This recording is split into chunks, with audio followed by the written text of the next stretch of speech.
At the center of Tampa, just north of downtown, two of the region's most important highways collide in a dense stack of ramps and bridges. I-275 carries traffic north and south, while I-4 carries traffic east and west across central Florida. It looks like a standard freeway interchange. Two interstates meet, ramps curve between them, and traffic keeps moving. But this interchange has a dangerous and congested reputation that tells a very different story. Locally, it's known as Malfunction Junction, because the problem here has never been just the number of cars. Congestion is often explained as if it were only a volume problem. More people move to a region, more cars use the freeway, and eventually the road needs more lanes. But Tampa grew around a set of ramps and merges whose geometry belonged to an earlier version of the city. The interchange was originally designed in the early 1960s for about 60,000 vehicles per day. Today, it carries nearly 200,000. Now, FDOT is trying to fundamentally reshape it. Construction began in fall of 2023, is expected to finish in early 2027, and carries a cost just under $250 million. To learn what's actually being rebuilt, why it matters, and why some drivers are still skeptical, I went to the site in early 2026. To understand why this project exists, you have to zoom out and look at the growth pattern. The Tampa-St. Petersburg-Clearwater metro area had about 2.4 million residents in 2000 and about 3.4 million in 2025. That's an increase of around 1 million people across the metro area in 25 years. The city of Tampa itself had a 2010 population around 336,000, a 2020 population at 385,000, and a 2025 estimate at 415, all of which obviously adds accumulated pressure to the road network near downtown. In the early freeway era, this was a connection between two highways serving a smaller and less dispersed urban region. Today it has to behave as a regional distributor. It moves commuter traffic from northern suburbs into downtown Tampa. It moves traffic from I-4 into the downtown street grid. It carries drivers heading towards St. Petersburg, the airport corridor, and the Howard Franklin Bridge. It connects eastward toward Lakeland and Orlando. It sits close to Ybor City, East Tampa, the Channel District, and Port Tampa Bay, which describes itself as Florida's largest and most cargo-diverse seaport. A freeway lane can carry a large number of vehicles when traffic is moving in a stable, predictable stream. But interchanges are different. They force drivers to change lanes, slow down, accelerate, merge, exit, and cross paths with other drivers who are doing something else. A ramp that's too narrow can queue back into a through lane. A merge area that's too short can make every entering vehicle disturb the main line. At low traffic volumes, these imperfections are annoying and can be unsafe, depending on the situation. But at 200,000 vehicles per day, every problem is exponentially worse. A driver coming south on I-275 may be trying to reach eastbound I-4. Another driver may be trying to reach downtown. A third may be continuing south. At the same time, traffic from westbound I-4 is trying to enter I-275 northbound or southbound. Nearby, local movements feed Ybor City and East Tampa. When those movements share constrained ramps or short merge areas, the system becomes sensitive. One hard break, one short gap, or one ramp queue can propagate backward through the entire junction, as daily commuters who use this road can attest to.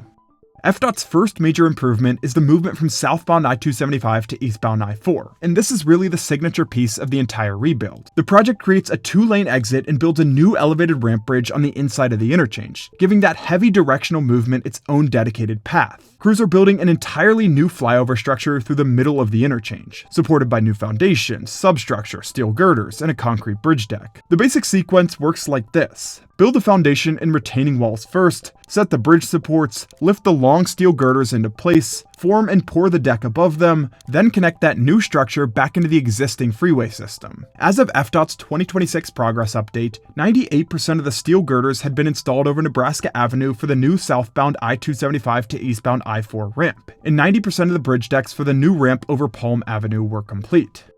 The second major correction is the movement from westbound I-4 to northbound I-275. The existing single-lane ramp is being widened to 2 lanes. The project is also adding an additional merge lane on northbound I-275 between I-4 and the Dr. MLK Jr. Boulevard exit. This gives entering traffic a longer and more defined receiving area before it has to interact with the rest of northbound I-275.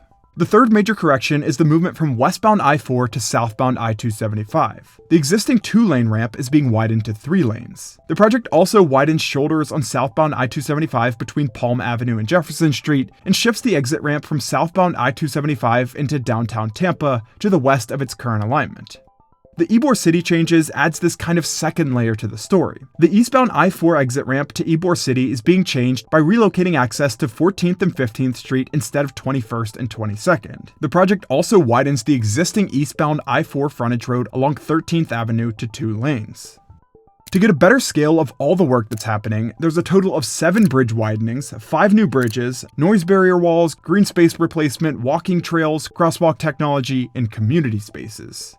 Obviously, none of this can happen in a vacuum. The real challenge of doing everything I've mentioned so far is that FDOT is rebuilding this while traffic continues to move through it. The old system has to be able to keep operating while the new geometry is assembled around it. There's also a safety argument behind all of this. In 2023, a local report stated that this interchange was seeing almost 1,000 crashes per year, and that the goal of the project was to cut that number at least in half. It's easy to see with all the geometry problems I've mentioned why this road is so unsafe.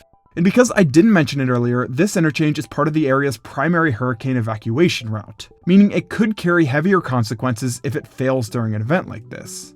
Now, the question I really wanted to know is, beyond theory, will this project actually fix the problem in the mid to long term? If I read project materials and FDOT press releases, I would certainly think so. But the local reaction is much more skeptical. Many Tampa drivers don't deny that the interchange is broken, they question whether making it larger really solves the behavior and growth problems that made it fail. One of the biggest concerns is that more lanes may not remove the bottleneck. Several people point to the same issue. Drivers skip the backed up exit lane, stay in a faster lane as long as possible, then force their way over at the split. That creates braking and hesitation where the interchange is weakest. In that view, widening can give people more room to cut across the queue without changing the fact that too many movements still converge into a short decision zone. Another concern is complexity. Larger interchanges can sometimes become more confusing, especially when drivers still have to sort between I-4, I-275, downtown, and Ybor City in a tight space. Wider ramps help only if they separate movements earlier and reduce conflict. If the finished design still depends on last-second lane changes, the interchange will probably still feel chaotic. This all reminds me of the recent video we made on the Brent Spence Bridge in Cincinnati, and more specifically, this massive spaghetti mess of an interchange right outside the city. There's also the broader criticism that Tampa is trying to solve a regional growth problem with another highway project. This region is heavily car dependent, and that's not likely to change based on the outcome of this project, but some see this as enabling more car-centric growth. Tampa is one of the largest metro areas in the US without a true regional rail transit system. It technically has the Tico Line streetcar, but that 2.7-mile line is not the kind of metro rail network that could meaningfully offset traffic on corridors like I-275 and I-4. That frustration comes from Tampa's long-running struggle to build major transit. Florida rejected federal funding for Tampa to Orlando high-speed rail in 2011, and Hillsborough County's voter-approved 2018 transportation tax was later struck down by the Florida Supreme Court. Which all reminds me of one of my favorite comments the channel gets. 99% of civil engineers quit one lane before permanently solving traffic. Anyways, the fair answer to all this is somewhere in the middle. The project is not pointless, the existing geometry clearly needs correction, but it's not a permanent cure for Tampa traffic. It's an attempt to buy back safety and reliability from a road system that growth has already pushed beyond its original design. So that's the core of the project. FDOT is trying to change how traffic moves through the interchange. But it also raises the bigger question. Is this a long-term fix for Malfunction Junction, or a temporary adaptation to a region that continues to grow around it too fast? I'm Josh, this is Buildcore, thanks for watching.